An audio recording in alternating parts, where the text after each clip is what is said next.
Time now for our news review segment where we take a look at one of our stories in more detail. Palestinian, Israeli and foreign activists have gathered outside Israel's Supreme Court to denounce the regime's occupation and settlement activities in the occupied territories.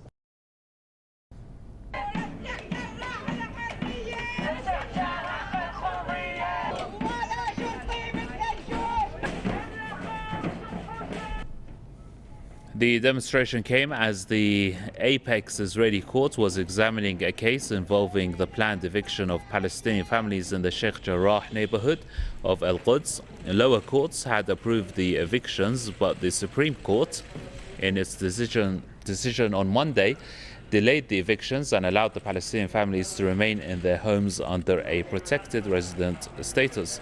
That means they would have to accept Israeli ownership of their land and pay rent to a settler association. The families have rejected the court's proposal. Israel's eviction plan, which was met with the regime's brutal crackdown in May. Rights groups have accused Israel of plotting to grab more Palestinian lands to hand them over to settlers.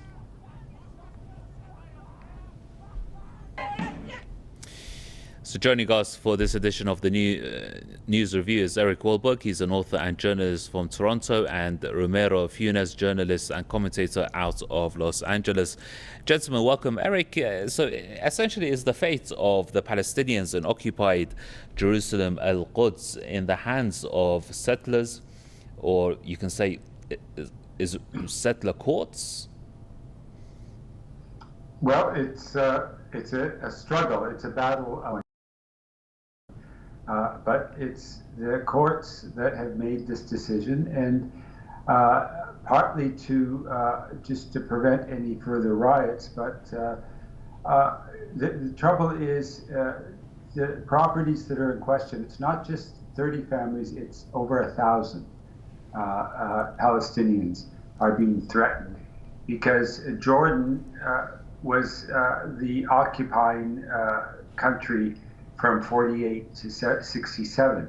And during that time, Jews, I don't know if they had to leave, but they left, and their property then was settled by Palestinian refugees who had their property taken away from them. So it's a little bit of a mix-up here, and to expect the Palestinians to basically lose their homes from 48 without any compensation is just totally unright. The Palestinians have rights here, and the Israelis have to make equivalent compensation, or it's not considered. You can't just expect the Palestinians to say, oh, okay, you can rent this land now, and you can pay us rent. Well, landlords, what do landlords do? They jack the price up, and then you can't pay. They're very easy to get rid of a tenant once you've got him in your grips. So there's no, the Palestinians are fully right to resist, even though it's a partial victory for them. Romero, you hear lower courts, the Supreme Court, the apex court, and it can give the impression that Israel has a fair judiciary system. Is that the case?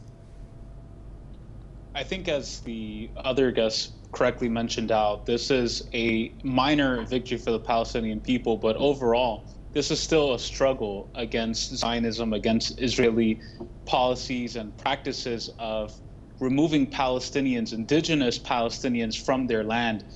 One thing that Israel and the Zionists are great at doing is branding themselves as being in favor of human rights, branding themselves as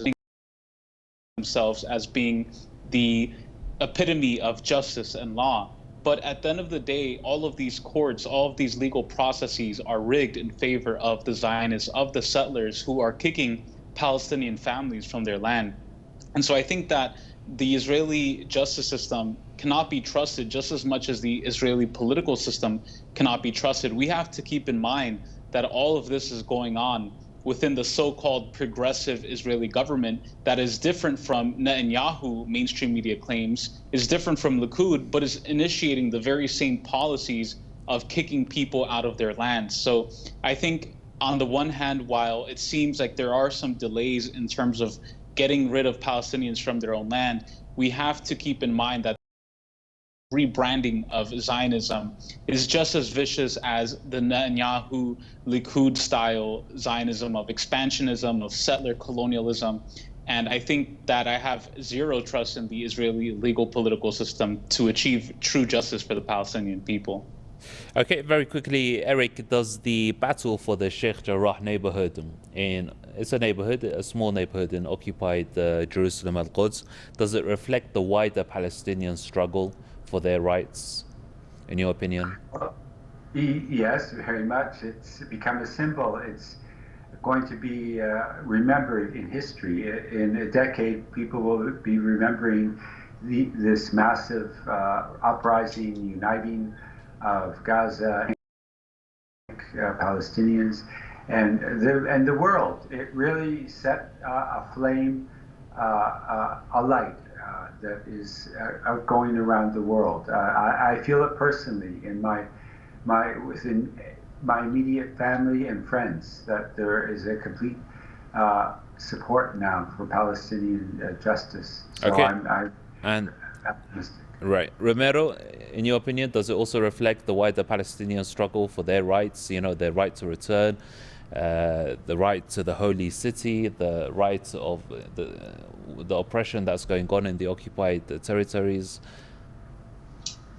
Yeah, Sheikh Jarrah neighborhood of the occupied Palestinian land represents the last bastion of the region. Obviously, Gaza and West Bank as well, but Sheikh Jarrah, you have one of the last historically Palestinian neighborhoods left in the region. The people have been resisting, and we're talking about land that's holy not just to Palestinians but to Muslims. This is, I think, something broader than Palestinians. This impacts all Muslims, all anti-imperialists, all people who are against this ideology known as Zionism, right, as imperialism that seeks to remove people from their land.